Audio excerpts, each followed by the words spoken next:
So when did you transition away from normal work? About 18 months ago. So not very long.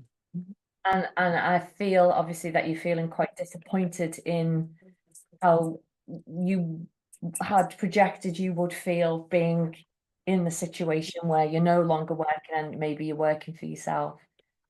Absolutely, yeah. I absolutely love the business that I've got. Um, yeah, it doesn't feel it's really bizarre. I can't put a finger on it, but it doesn't feel like I expected it to feel.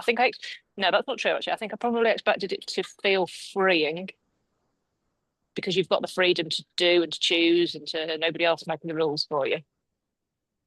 But I don't feel that freedom at all. What do you feel I instead? probably more responsibility. Yeah. I was like, duh, of course there's going to be more responsibility. And I've got a physical building as well. So I think that is that kind of having to be open and yeah. Yeah, it's very interesting. That is very interesting, and I resonate with that. Just to make you aware, because I said to everybody else, this is being recorded and will be shared on social media. So only share what you're comfortable No having. problem. Yep. So it's interesting that. Would you say it's because I'll just be more direct with you because we've got a short amount of time, but would you say that having the physical building is giving you the lack of freedom? I think that's definitely linked to it, yeah. Yeah. Yeah. Yeah, having a physical space that has to be open and closed for customers to come to. Yeah.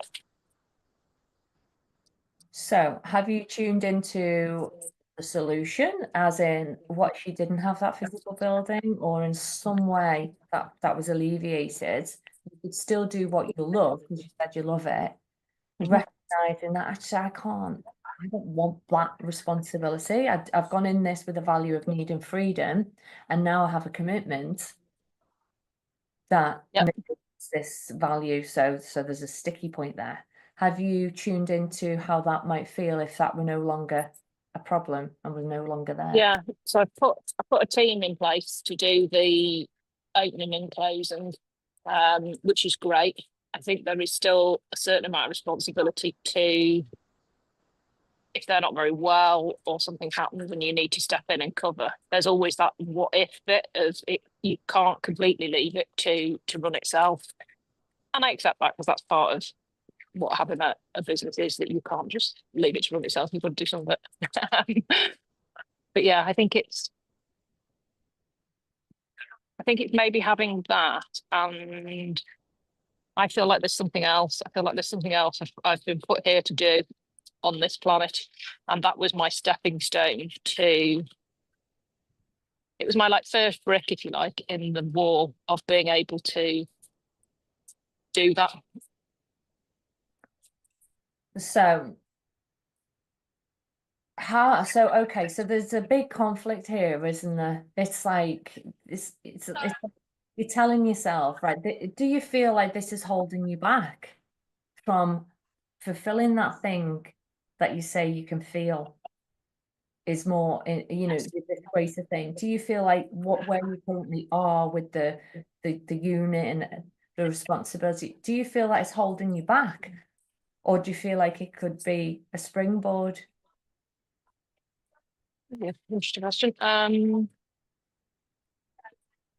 I've always felt like it's the first bit, so it's the springboard to whatever else there is that's there to do.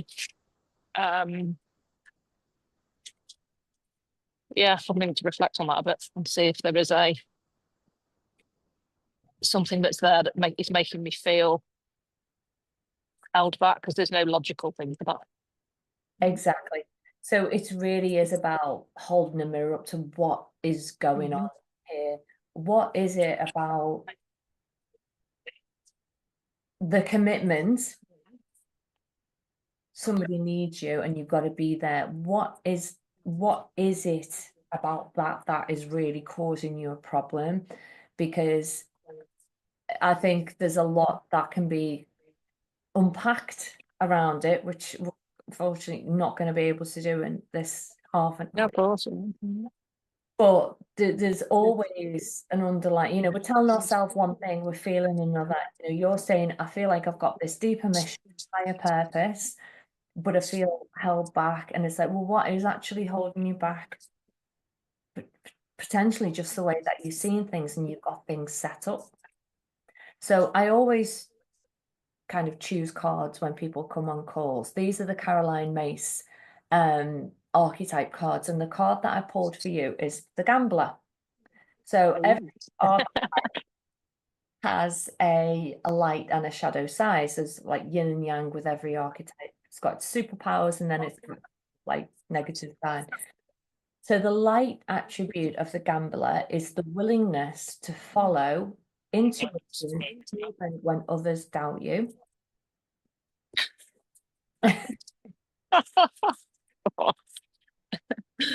And then the shadow is relying on luck rather than hard work. Oh, wow. Yeah. So which one do you think is resonating with you the most? They've both got a pull there, Anne-Marie. I think I have got very strong intuition, and I've been saying over the last couple of weeks, just stay in your lane. I've always been like a head up, look around, make sure that you're sort of being aware of the world. The last few weeks, I've very much felt stay in your lane, focus on what you feel is right, even if other people don't understand it or what you're trying to do. And then the other side of it, hard work is really interesting. So I've definitely grown up. Well, my background has always been, one of my beliefs I've had to work really hard on is you've got to work hard to earn money. And I'm really trying to shift that, because actually there should be an ease to it as well. And it shouldn't rely on 80-hour work weeks. And where's the balance of life outside of that? So there's definitely a resonance in that card on both sides. That's really interesting, and I think there's a lot of power in that programming that you've just said there. Yes.